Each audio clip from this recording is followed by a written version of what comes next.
అందరికీ నమస్కారం. Working parents ఈ మాట వినగానే గుర్తొచ్చేదేంటి? ఎప్పుడూ ఓ పరుగు, ఓ హడావిడి.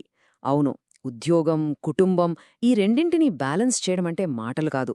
అదో పెద్ద సవాలు. అయితే ఈరోజు మనం ఈ సమస్య గురించే మాట్లాడుకోబోతున్నాం. కొన్ని సింపుల్ కానీ చాలా పవర్ఫుల్ పరిష్కారాలు చూద్దాం. అబ్బా! ఆలోచిస్తుంటేనే తల తిరుగుతుంది గదూ!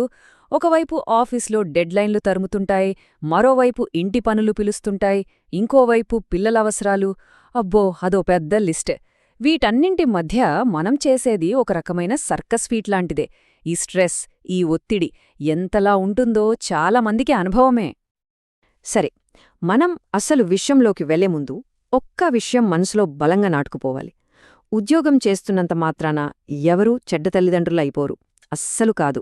ఇది అక్షరాల నిజం. ఈ నిజాన్ని అంగీకరించడమే మనం వేసే మొదటి అడుగు.